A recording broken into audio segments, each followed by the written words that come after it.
Irmãos, estamos aí, como o pastor Newton disse, é um dia, da comemoração da Reforma Protestante, e um dos pilares da Reforma, a saber, um dos 5 solas, é só lhe deu glória, a glória somente a Deus.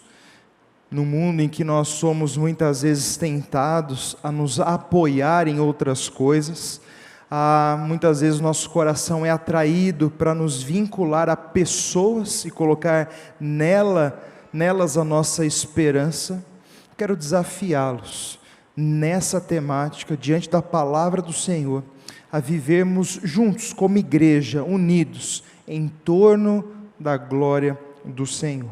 Num texto que tem uma aplicação muito prática para nós, nesse sentido, texto de 1 Coríntios capítulo 3, do versículo 1 ao 9, convido os irmãos a abrirem comigo, 1 Coríntios 3, do 1 ao 9. 1 Coríntios 3, do 1 ao 9, diz assim a palavra do Senhor: Eu, porém, irmãos, não vos pude falar como a espirituais, e sim como carnais, como crianças em Cristo. Leite vos dei a beber, não vos dei alimento sólido, porque ainda não podíeis suportá-lo, nem ainda agora podeis, porque ainda sois carnais. Porquanto, havendo entre vós ciúmes e contendas, não é assim que sois carnais, e andais segundo o homem? Quando, pois, alguém diz, eu sou de Paulo, e outro, eu de Apolo, não é evidente que andais segundo os homens? Quem é Apolo?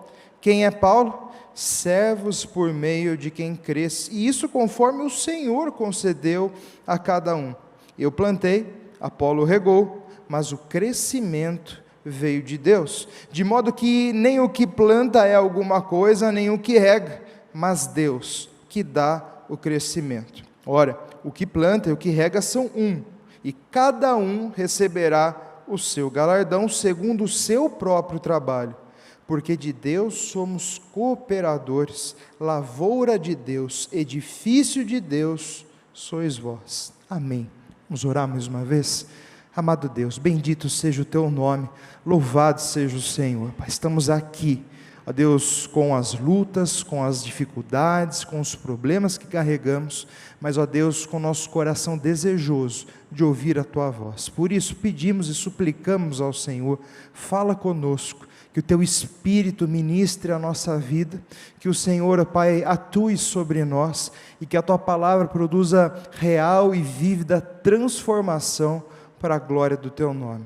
Muito obrigado por tudo que o Senhor tem preparado para nós, desde já te adoramos e te agradecemos, pelo muito que o Senhor fará, em nome de Jesus, amém. Irmãos, a igreja de Corinto era uma igreja com muitas lutas. A carta aos Coríntios é uma carta muito exortativa, em que Paulo vai corrigir uma série de problemas na igreja. Um desses problemas é a divisão que estava acontecendo no meio da igreja, contendas, rixas, partidos que estavam surgindo, causando assim intensa divisão. A igreja estava sendo fragmentada em torno desses partidos, causando um grande problema para a unidade da igreja. Paulo, nós vemos nos 4 primeiros versículos do capítulo 3, Paulo denunciando isto como um aspecto da carnalidade na vida dessas pessoas. Veja comigo o versículo 1, eu, porém, irmãos, não vos pude falar como a espirituais, e sim como a carnais, como crianças em Cristo. Veja que com a palavra porém, Paulo está contrastando o que ele acaba de dizer ali no final do capítulo 2, e nós vemos que no final do capítulo 2, Paulo está falando sobre a compreensão da palavra de Deus, falando que o homem natural não aceita as coisas do Espírito de Deus, porque eles são loucura, e não podem entendê-las, porque elas se discernem espiritualmente. O homem espiritual, porém, julga todas as coisas, mas ele mesmo não é julgado por ninguém. E Paulo diz no capítulo 3, eu não vos pude falar como a espirituais, pegando justamente emprestado o termo que ele acaba de usar no final do capítulo 2. Por espirituais, Paulo quer dizer aqueles que são dirigidos pelo Espírito do Senhor, guiados pelo Espírito de Deus, aqueles que são aptos por esse Espírito a discernir a profundidade da palavra de Deus, a vivê-la integralmente na sua vida.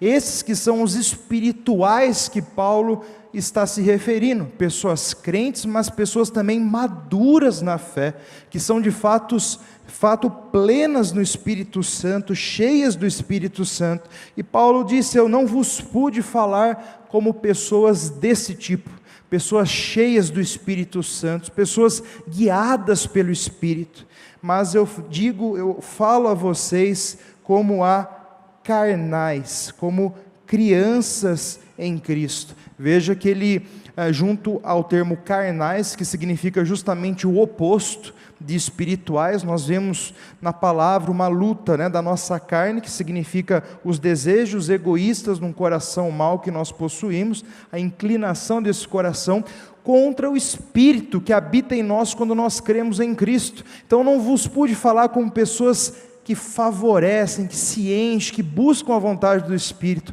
mas como pessoas que estão cheias da carne, como crianças em Cristo. Veja, como pessoas que, embora sejam convertidas, muitas delas a quem Paulo está se dirigindo, Paulo sabia que elas eram pessoas fracas na fé, pessoas imaturas, pessoas que não compreendiam muita coisa por causa da sua carnalidade.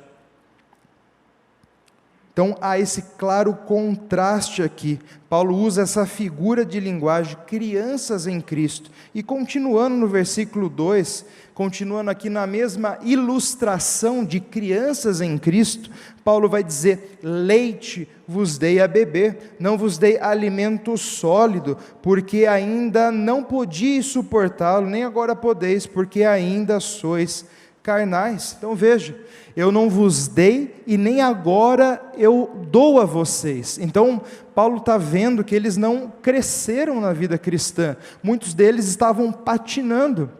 Dado um tempo em que Paulo esteve com eles, até esse tempo que Paulo escreve, eles continuaram com lutas semelhantes, eles não cresceram na fé, eles não se desenvolveram na fé. Por isso Paulo diz, na mesma ilustração: eu precisei dar leite para vocês, justamente como crianças, e não alimento sólido, porque vocês não podem suportá-lo. Pegando emprestado essa ideia da ilustração, é justamente isso. Uma criança não consegue digerir, não consegue mastigar o alimento sólido, por mais que ele seja bom, vai fazer mal antes da hora. Assim também funciona com a verdade. Até o que é bom, se for dado em situações e em momentos inapropriados, pode mais prejudicar do que fazer o bem. A ideia de leite aqui, ao que Paulo se refere, são os princípios básicos da palavra. Paulo precisava repeti-los, porque eles não estavam vivendo nem os princípios básicos da palavra. Paulo não pôde avançar, se aprofundar, desenvolver outras virtudes, outros textos, outros princípios, mas ele precisava sempre voltar àquilo que era basilar, fazendo contraste então com o alimento sólido, com outros níveis de relacionamento com Deus, que vem justamente da maturidade espiritual, de uma vida cheia do Espírito. O autor aos Hebreus fala para nós sobre isso também. Ele diz no capítulo 5, pois com efeito, quando devíeis ser mestres, atendendo ao tempo decorrido, tendes novamente necessidade de alguém que vos ensine de novo quais são os princípios elementares do oráculo de Deus. Assim vos tornastes como necessitados de leite e não de alimento sólido. Ora, todo aquele que se alimenta de leite é inexperiente na palavra da justiça, porque é criança. Mas o alimento sólido é para os adultos, para aqueles que pela prática têm as suas faculdades exercitadas para discernir não somente o bem, mas também o mal. Então, na mesma ideia, na mesma ilustração, o autor aos Hebreus desenvolve mais essa ideia. Dado o tempo decorrido, eles deveriam já suportar alimento sólido, mas precisavam ainda ingerir leite. Irmãos, viver separado de Deus nos impede de crescer e desfrutar da vida abundante que Deus tem para nós, e da vida como igreja, como um povo unido, crescer no amor de Deus e vivenciar o que Deus tem para nós diante dele como indivíduos, mas também como corpo de Cristo. A imaturidade, a carnalidade nos separa de Deus, mas também nos separa uns dos outros, e uma coisa serve de termômetro para a outra. A carnalidade produz cegueira espiritual, falta de discernimento e divisão entre os irmãos. Versículo 3, porquanto havendo entre vós ciúmes e contendas, não é assim que sois carnais e andais segundo homens. Então Paulo, ele é específico agora, descrevendo por que aqueles irmãos são carnais. Porque há ciúmes e contendas no meio de vocês, a inveja, a intriga, existe uma rivalidade no meio da igreja, pessoas que estavam caminhando segundo o homem, pegando novamente emprestado o termo do capítulo 2, o homem natural não aceita as coisas do Espírito de Deus, a ideia do homem sem Deus, no estilo de vida terreno. Assim era como eles estavam vivendo, estavam na igreja, mas viviam como o mundo, com as suas ambições egoístas, buscando aquilo que era do seu próprio interesse, deixando de lado o seu irmão, e assim afrontando a glória do Senhor, ao invés de serem unidos em torno dela. Tanto os ciúmes como contendas são palavras que estão ali na lista das obras da carne, que Paulo expõe aos Gálatas no capítulo 5. A carne que é oposta ao Espírito, e ao invés de crescerem, se tornarem espirituais, estavam vivendo na infância, na imaturidade da vida cristã. Versículo 4, quando pois alguém diz, eu sou de Paulo, e outro, eu de Apolo, não é evidente que andais segundo os homens? Então, os ciúmes e a contendas é ainda mais explicado agora no verso 4. Ele vai dizer que esse ciúme e essa contenda se revela no fato de haver partidos dentro da igreja, interesses pessoais que eram trazidos à tona em torno de pessoas que eram chaves, líderes dentro da igreja. Havia toda um complô em torno delas, isso estava causando divisão na igreja, ciúmes e contendas por razões partidárias, por questões pessoais e egoístas.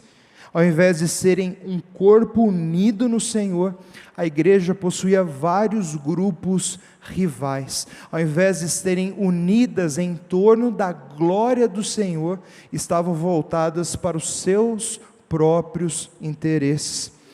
Na verdade, esse é o assunto do começo da epístola. Capítulo 1, Paulo já expõe esse assunto, ele apenas retoma aqui no capítulo 3. Veja no capítulo 1 um pouquinho como isso amplia para nós. Capítulo 1, verso 10 a 13 diz, rogo-vos, pois, irmãos, pelo nome do nosso Senhor Jesus Cristo, que faleis todos a mesma coisa, não haja entre vós divisões. Paulo está chamando a igreja à unidade, sejais inteiramente unidos na mesma disposição mental, no mesmo parecer, pois a vosso respeito, meus irmãos, fui informado pela casa de Cloe, de que há contendas entre vós. Refiro-me ao fato de cada um de vós dizer, eu sou de Paulo, e eu de Apolo, e eu de Cefas, e eu de Cristo.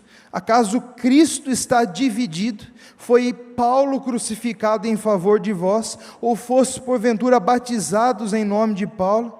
Veja que esse partidarismo então revelavam ambições egoístas, desejos perniciosos no coração dessas pessoas, uma motivação egoísta no seio da igreja.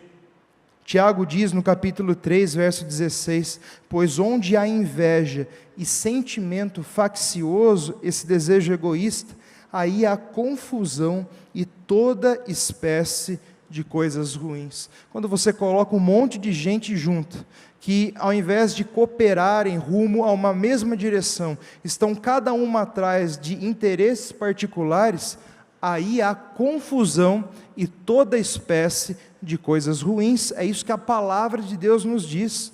Irmãos, nós que tememos a Deus, que cremos em Cristo, nós temos a maior razão para vivermos unidos. para vivermos em torno de algo que é comum a nós. Por isso que nós podemos ter uma comum união, essa comunhão, porque estamos todos em torno da glória do Senhor e devemos buscá-la com todo o nosso empenho. Ao invés disso, aqueles irmãos estavam, como nós vemos, o profeta Jeremias denunciando: o meu povo deixou a sua glória, o manancial de águas vivas, e cavaram para si mesmos cisternas rotas, que não retêm água, poços rachados. O povo estava, ao invés de olhar para Cristo, estava olhando para homens, e assim criava divisão na igreja, contenda, desânimo, confusão e todo tipo de coisa ruim. Não é à toa que Paulo começa a epístola a uma igreja que havia vários problemas, falando justamente sobre as divisões, que era talvez um dos assuntos chaves, a partir dos quais geravam todos os outros problemas.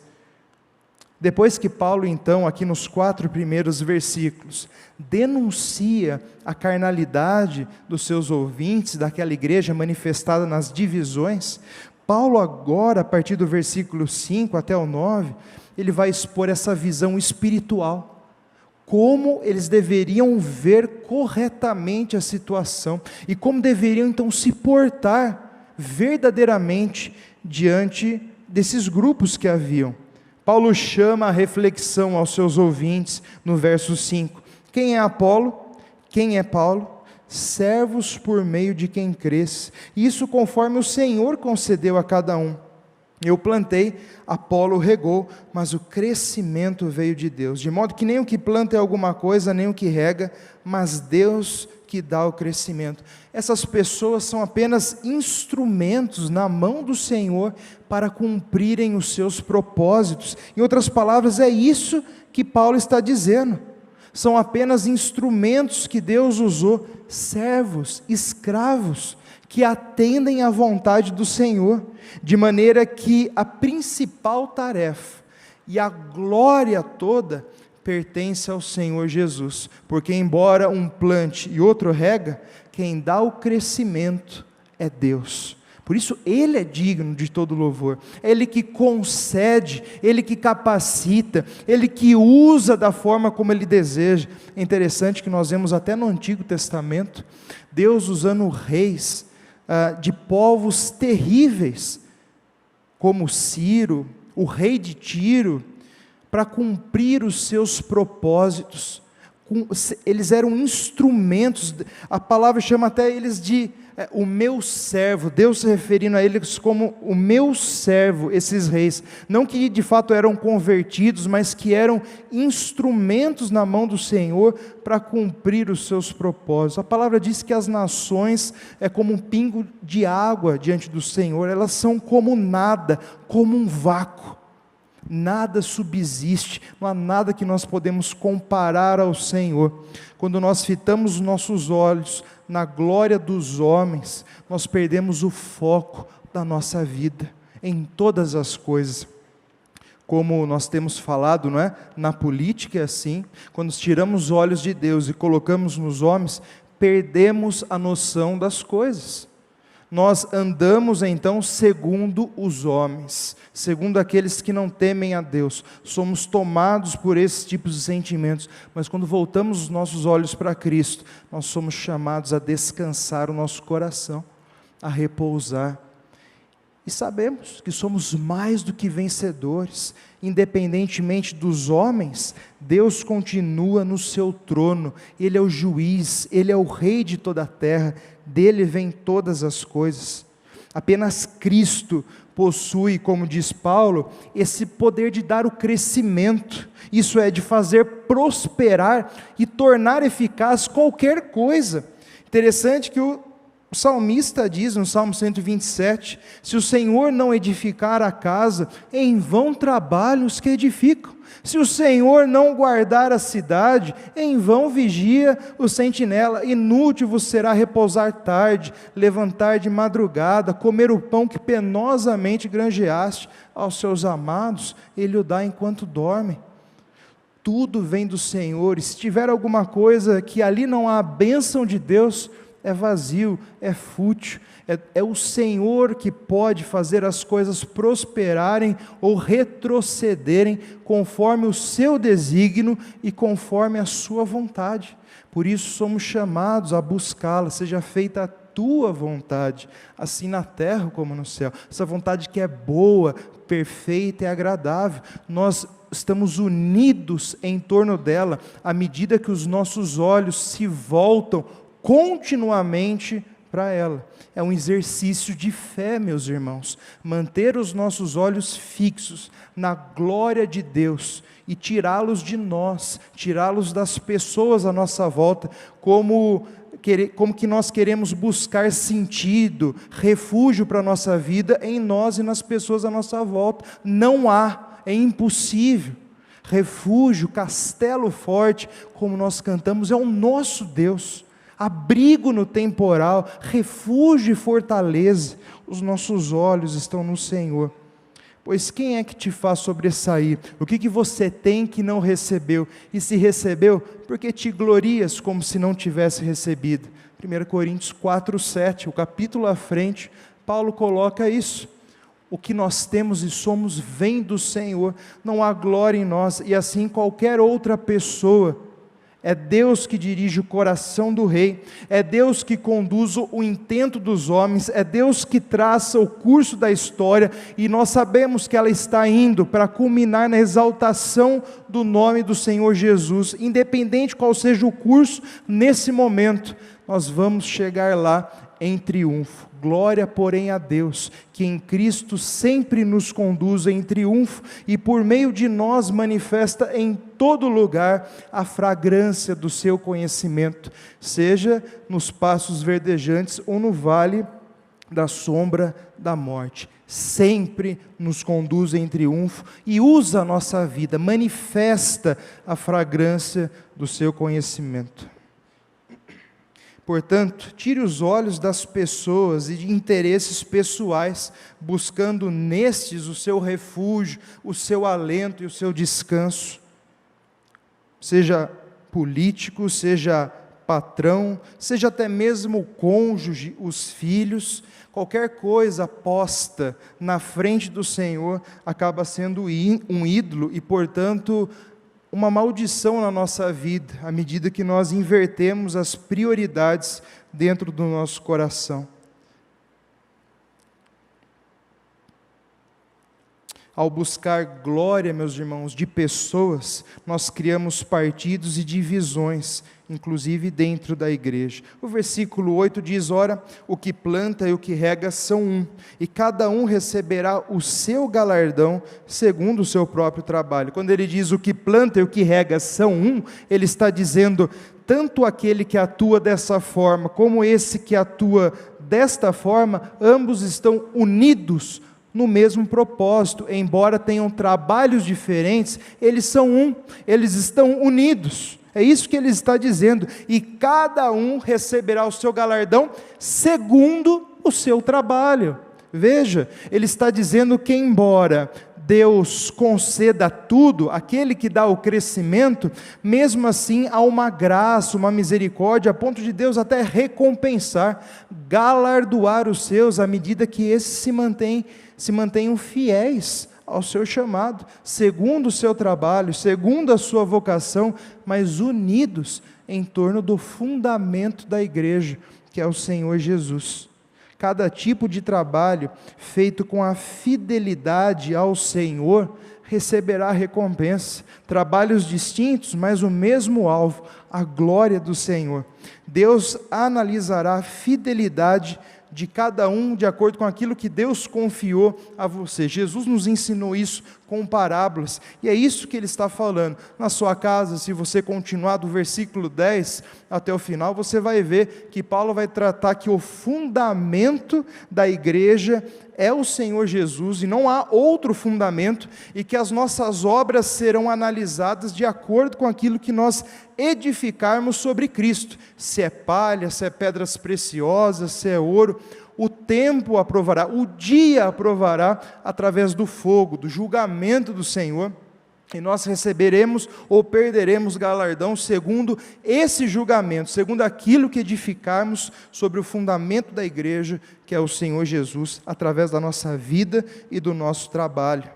Porque ninguém pode lançar outro fundamento além do que foi posto, o qual é Jesus Cristo. No versículo 11, Paulo diz isso. E no capítulo 4, verso 2, ressaltando o valor da fidelidade no nosso trabalho, Paulo diz: ora, além disso, o que se requer dos despenseiros, daqueles que servem, atuam como ministros do Senhor, é que cada um deles seja encontrado fiel, um coração voltado para a glória e para a exaltação do nome de Deus. Muito interessante aqui, lembrando de outra história da palavra, quando Davi, já numa idade bem avançada, ajuntava materiais para que Salomão, seu filho, construísse o templo ao Senhor, ele tomou a iniciativa de dar dos seus próprios bens, das suas próprias riquezas para a casa do Senhor. O seu povo, vendo a iniciativa do rei, é constrangido e também dá das suas próprias riquezas, e Davi louva ao Senhor, diante de tudo aquilo que foi feito. Em certa parte da sua oração, 1 Crônicas 29, o versículo 14 e 17, ele diz assim: porque quem sou eu, e quem é o meu povo, para que pudéssemos dar voluntariamente essas coisas? É como que Paulo falou aqui: quem é Paulo? Quem é Apolo? É a mesma pergunta retórica que Davi faz: quem sou eu, Deus? Ou quem é o meu povo para que pudéssemos dar essas coisas? É a mesma reflexão que Davi chama, porque tudo vem de ti, em paralelo com o que fala, é de Deus que vem o crescimento, e das tuas mãos tu damos. Veja, Davi, Senhor, nós não temos nada para oferecer, e quando nós fazemos alguma coisa, nós fazemos na força do Senhor. Se nós damos alguma coisa, nós damos da sua própria mão ao Senhor, porque tudo vem de ti. Contigo está a engrandecer, a tudo dar força. É do Senhor a terra e a sua plenitude, o mundo e os que nele habitam. É do Senhor que pertence tudo. Quem sou eu para que pudesse oferecer ao Senhor? Embora tudo seja do Senhor e não há nada verdadeiramente que podemos dar de nós mesmos, Davi continua a reflexão, como Paulo faz, dizendo: bem sei, meu Deus, que tu provas os corações, e que da sinceridade te agradas. Mesma coisa que Paulo diz: o que rega e o que planta são um, e cada um receberá o galardão segundo o seu trabalho. O que requer dos dispenseiros é que sejam achados fiéis. Davi diz: eu sei que mesmo assim o Senhor se agrada quando nós servimos e fazemos algo ao Senhor com um coração sincero, que busca genuinamente, em outras palavras, a sua glória, a sua exaltação. Eu também, na sinceridade do meu coração, dei voluntariamente todas essas coisas, e acabo de ver com alegria que o teu povo que se acha aqui te faz ofertas voluntariamente, um rei e um povo unidos na glória de Deus. Assim tem que ser a igreja, gente resgatada por Cristo, maravilhada com Ele, unidos pela glória do Cordeiro. As coisas pequenas que nos dividem desaparecem, diante daquela que é infinita que nos une, a glória de Deus. E o versículo 9, para encerrarmos: porque de Deus somos cooperadores, lavoura de Deus, edifício de Deus sois vós. Deus nos deu o privilégio de sermos os seus cooperadores e de fazermos parte do seu reino, do avanço do seu reino nessa terra. Paulo diz: tudo faço por causa do Evangelho, a fim de me tornar cooperador com ele. 1 Coríntios capítulo 9, e ainda no capítulo 3, ali no finalzinho, no mesmo capítulo que nós estamos: portanto ninguém se glorie nos homens, ninguém se glorie nos homens. Veja, Paulo, no final das contas, concluindo o raciocínio, ele está falando de glória. Não se glorie nos homens, não se maravilhe, não deposite neles a sua confiança. Portanto, ninguém se glorie nos homens, porque tudo é vosso, seja Paulo, seja Apolo, seja Cefas, seja o mundo, seja a vida, seja a morte, sejam as coisas presentes, sejam as futuras, tudo é vosso, e vós de Cristo, e Cristo de Deus. O que ele está dizendo aqui? Tudo é vosso. Porque em Cristo nós somos mais do que vencedores, porque todas as coisas cooperam para o bem, porque Deus coloca todas essas coisas na nossa vida para o nosso aprazimento, para o nosso crescimento e para a glória dele na nossa vida. Deus nos chamou à sua eterna glória. Aquele que não poupou o seu próprio filho, pelo contrário, porventura o deu por todos nós, também não nos dará graciosamente com ele todas as outras coisas? Essa é a ideia que ele trabalha aqui, que Romanos 8 repete. Se ele deu o seu filho, ele dará também todas as outras coisas através de Cristo. Por isso Paulo diz, seja Paulo, seja Apolo, a vida, a morte, o presente e o futuro, tudo é vosso, e vós de Cristo, e Cristo de Deus. Descanse o coração, porque nós temos um Deus que em Cristo sempre nos conduz em triunfo. E Deus deseja que do nosso coração brote um coração disposto, como Paulo disse em Colossenses 3, tudo quanto fizeres, fazei de todo o coração, como para o Senhor e não para homens, cientes de que a herança recebereis do Senhor, a Cristo o Senhor é que estais servindo. Irmãos, que nós possamos estar unidos como igreja, em torno da glória do Senhor, a Deus, somente a Ele, toda a honra e toda a glória. Amém? Vamos orar, vamos colocar em pé, colocar a nossa vida diante de Deus, encerrando esse tempo, derramando nosso coração perante Ele. Amado Deus, Senhor e Pai, nós te louvamos pela Tua graça, pelo Teu amor.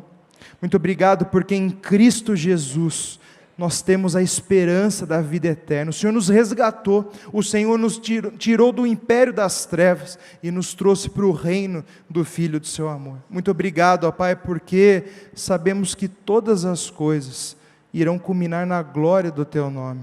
Ó Deus, muito obrigado porque nós estamos seguros nas Tuas mãos, confiamos em Ti, alegra o nosso coração no Senhor, repouse o nosso coração em Ti, que o Senhor seja o nosso alimento dia após dia, que a Sua glória seja a nossa esperança. Deus, que os nossos olhos estejam voltados para Cristo. Muito obrigado, Deus, por quem o Senhor é, e porque um dia aprove ao Senhor abrir os nossos olhos para contemplar a Tua glória no Evangelho do Teu Filho. Louvado seja o Teu nome. Despede o Teu povo em paz, que a graça do nosso grande Deus e Salvador, o Senhor Jesus Cristo, que o amor do nosso Deus e Pai, que o consolo, a paz que só o Espírito Santo pode dar, esteja hoje com a Tua igreja e para todos sempre, em nome de Jesus. Amém.